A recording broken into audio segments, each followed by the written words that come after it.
Et salut à tous les fans de la chaîne Coupé Berlin. Wow, changement d'intro, mais qu'est-ce qui se passe? Changement d'intro pour une vidéo un peu spéciale que je ferai un petit peu courte cette fois-ci, qui change un peu de ce qu'on fait d'habitude. On se trouve sur un lieu donc historique aujourd'hui, car je suis en effet à Nuremberg, en Bavière, donc au sud de l'Allemagne. Ville très très connue, disons, pour plein de choses, mais dont une en particulier qui est d'être un haut lieu du rassemblement du parti de Monsieur H, un parti qui commence par Na et qui finit par Z. Alors je ne sais pas à quel point j'aurai le droit d'en parler dans cette vidéo, mais on va faire très simple. Donc aujourd'hui on est au Zeppelinfeld, le champ aux Zeppelins. On est face à la tribune du Zeppelinfeld. La piste qui est en bas, qui est le lien que j'ai aujourd'hui dans cette vidéo par rapport à l'automobile, car ce monument un peu triste de l'histoire a été un peu revu aujourd'hui afin d'organiser des événements un peu plus festifs, un peu plus joyeux. Il faut comprendre que le Zeppelinfeld est un des bâtiments, ou du moins une des constructions de ce lieu. On a aussi le Kongresshalle qu'on peut voir un peu plus bas, qui est un palais des congrès. Tout a été donc débuté en 1933, hein, c'est donc à l'accession du pouvoir de Monsieur H. Donc on sait ce qui s'est passé de 39 à 45. En avril 45, les Américains prennent la ville de Nuremberg. C'est un peu la fin du parti du NASDAP, du parti de Monsieur H. Donc les Américains récupèrent le lieu et font dynamiter la petite croix.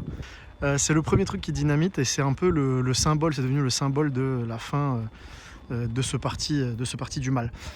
Donc ça c'était la première chose, et ensuite à l'issue de cet événement là il a été décidé de ne jamais entretenir ni même rénover ce type de bâtiment, pour éviter qu'il y ait évidemment des gens qui prennent ce genre de bâtiment en guise d'apologie, hein, qui en font l'apologie. Donc ça n'est pas rénové. Et c'est pour ça que au fil des années, ça s'est dégradé et que les colonnes ont fini par tomber. Je mettrai des photos de avant, la manière dont c'était. Il faut savoir que c'était historiquement un haut lieu donc de rassemblement et de rallye nazi, comme j'en ai parlé un peu plus tôt. Il me semble que c'était de manière périodique, annuelle, où il y avait des rassemblements avec notamment Monsieur H qui faisait ses discours là-haut. Donc on va essayer de zoomer. Donc on retrouve toujours sa petite estrade. Et donc sur tous les côtés du bâtiment, on retrouvait donc des généraux et compagnie. Et là où je me trouve actuellement, bon ici on ne voit pas grand chose, mais c'est un... Hop là. Aujourd'hui c'est un terrain de foot, sport, rugby et compagnie. C'était à l'époque un endroit où on pouvait retrouver des militaires et ainsi que des représentations de chars et compagnie. La tribune n'est pas toute seule, hein, comme je t'ai dit, donc on retrouve un bâtiment qui fait tout le tour. Un bâtiment qui fait tout le tour des terrains qu'on peut voir. Et il y a également, si je me mets en hauteur, le stade de foot aujourd'hui qui a été rénové, qu'on peut voir derrière, qui est le stade de l'équipe locale. Donc aujourd'hui, le projet de la vidéo, hein, c'est un peu de montrer à quoi ressemble le bâtiment. On va aller monter dessus tous les deux. Et ensuite, on fera un tour du circuit, car aujourd'hui, bon, on sait que l'histoire n'est pas quelque chose dont on peut se réjouir, si ce n'est que ça s'est terminé. Mais donc la volonté a été de redorer un peu l'endroit et d'en avoir une utilité autre qu'un monument représentant la gloire du parti. Donc ça a été transformé en circuit urbain, qui ouvre quelques jours dans l'année, hein, il me semble que c'est une semaine dans l'année. Aujourd'hui, je crois que c'est principalement des courses de DTM, donc Deutsche Tourenmeisterschaft. Alors le circuit, comment il se présente? On a la ligne de départ ici. Il faut savoir que toute la tribune est littéralement une tribune de course, donc il y a des gens qui payent des tickets, qui s'installent dans les tribunes. Ligne de départ, les voitures s'élancent, partent jusqu'au fond.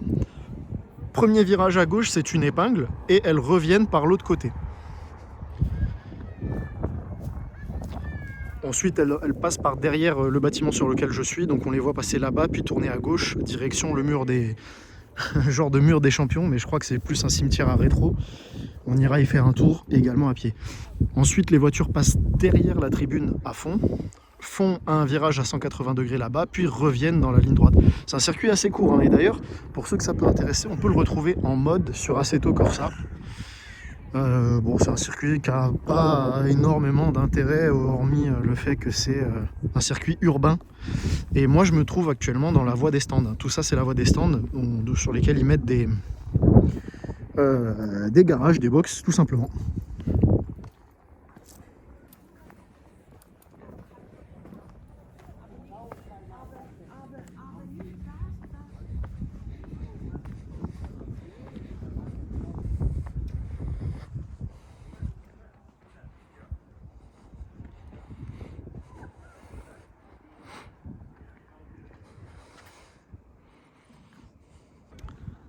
Bien, on est au top de la tribune maintenant.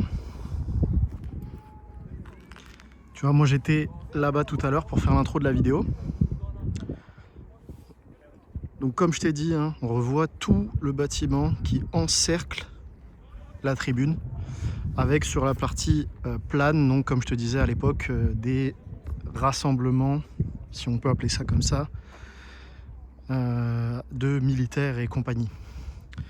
Fait un peu intéressant, donc il y avait une chose qui a été faite pour faire joli, si on peut appeler ça comme ça, c'était le Lichtdom. Alors je sais pas si à un moment il était dans les tuyaux de fermer tout ça pour en faire un genre de bâtiment, mais ils en ont fait donc un Lichtdom, donc littéralement si tu traduis une église ou une cathédrale de lumière, avec des spots lumineux tout le long, qui éclairaient très haut dans le ciel, et donc qui faisaient un genre de bâtiment de lumière, qui est assez spectaculaire hein, sur les images qu'on peut voir, que je te partagerai dans cette vidéo.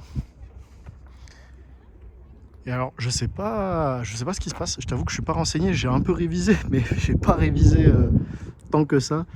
Je sais pas pourquoi il y a des grillages et tout et une grue. Donc si tu le sais, hein, tu le mets dans le commentaire. N'hésite pas. Mais je vois des gens qui y accèdent, donc c'est qu'il doit y avoir un accès quelque part. Tout le long, généralement, de la tribune, tu peux retrouver des petits panneaux avec des rappels et des photos historiques, très intéressants. Et de l'autre côté, on ira voir, il y a un peu des statues avec des restes qu'ils ont retrouvés, des restes retrouvés à l'intérieur de la tribune, car la tribune est creuse, en dessous c'est un bâtiment. Je crois que tu as des quartiers en dessous. Alors je sais pas dans quel état c'est et si même il reste grand chose aujourd'hui, mais les quartiers de Monsieur H lorsqu'il venait en visite. Et il me semble avoir vu des photos sur internet montrant que c'était très très joli, c'est peut-être pas le mot, mais très très bien fini avec des matériaux très luxueux, etc.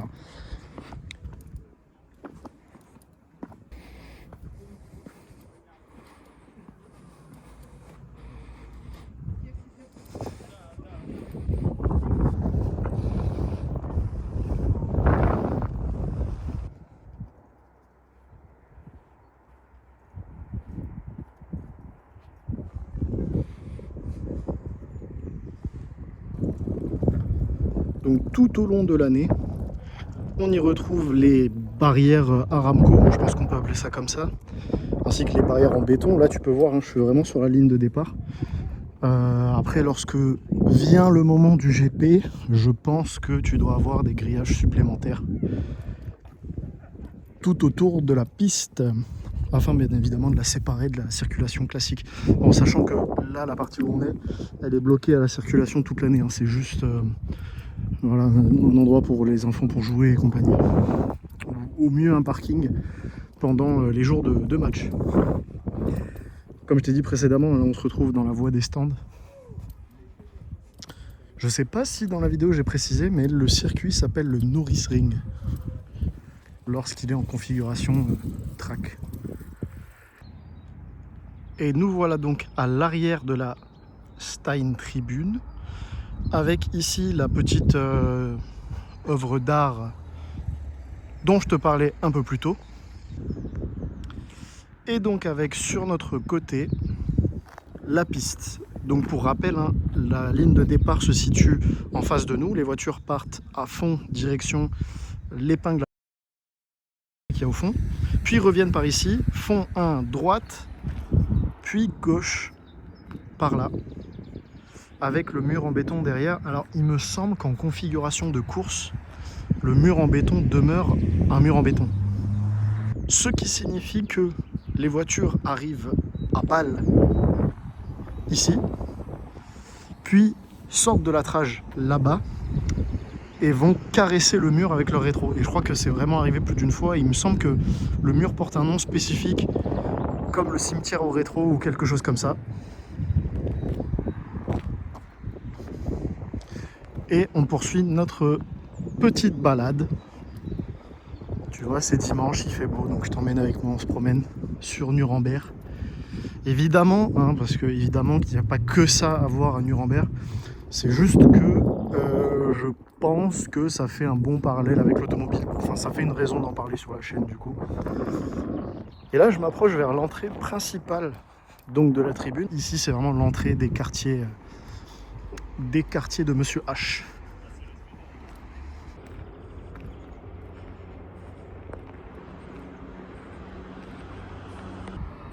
Et pour conclure notre tour à pied, la fin du circuit, fin de petit virage à droite, puis épingle à gauche.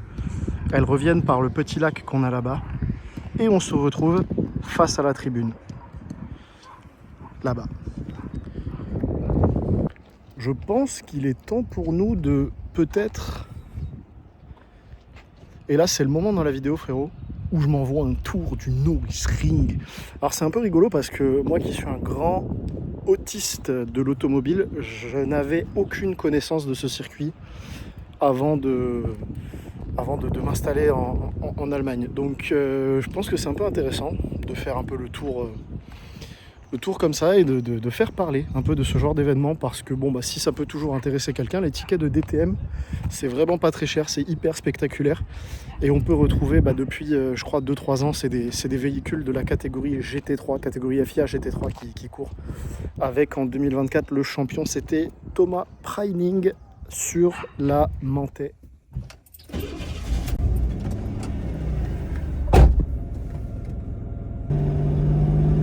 Donc avec barrière à droite et à gauche. À fond, tout le long.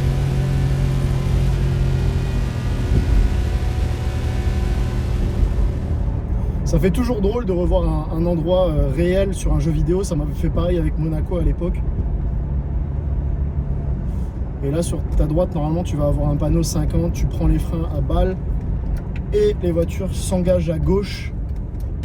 Donc, sur cette épingle. C'est super joli parce que tu as les vibreurs et tout.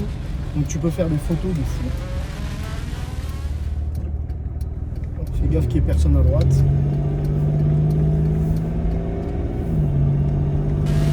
Les voitures se rélancent à nouveau sur cette voie.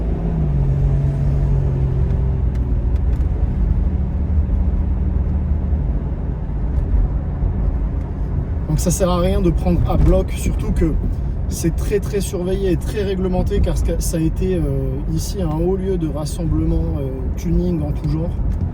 Ce que la Polizei ne veut plus voir. Et donc là on a un virage à droite, puis le virage à gauche avec le cimetière au rétro, le mur en béton sur la droite. Là on fait gaffe qu'il n'y ait personne qui nous vienne par la droite et on s'insère. Donc là tu peux voir les marques au sol, des traces de pneus, des voitures qui vont vraiment chercher la trage extérieure maximale avec le petit mur à droite. On a toujours la tribune sur la gauche. Alors j'imagine, parce que je ne sais pas réellement, mais j'imagine qu'il y a plein de tribunes temporaires installées pour le week-end ou la semaine de Grand Prix.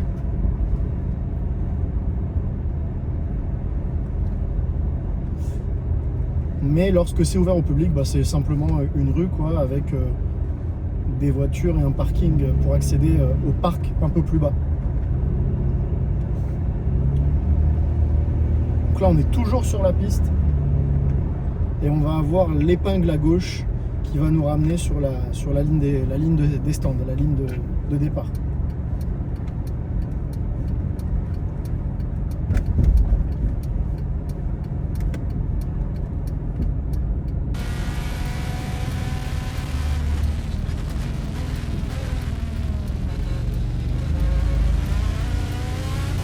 Et c'est ainsi que s'achève notre tour.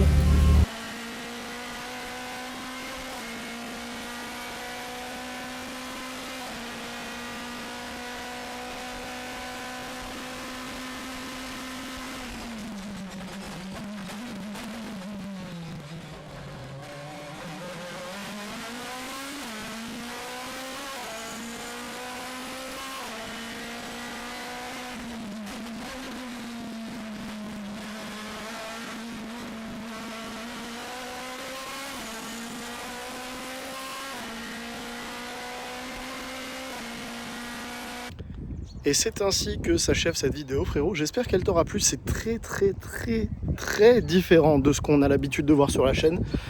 Mais c'est pas plus mal, c'est rafraîchissant, c'est historique. Et surtout, on arrive à la date d'anniversaire, malheureusement. Bah non, pas malheureusement. La date d'anniversaire, non, je dis des folies.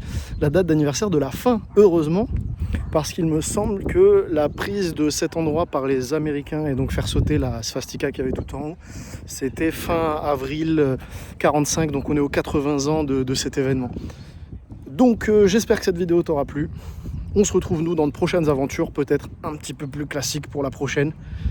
On prévoit toujours plein de trucs. N'hésitez pas à rejoindre nos réseaux TikTok, Coupé Berlin et Coupé Berlin Riposte. Idem sur Instagram, sur lesquels on fait beaucoup d'efforts et beaucoup de contenu avec Mehdi notamment sur Coupé Riposte. On se retrouve bientôt dans une nouvelle vidéo. Ciao ciao.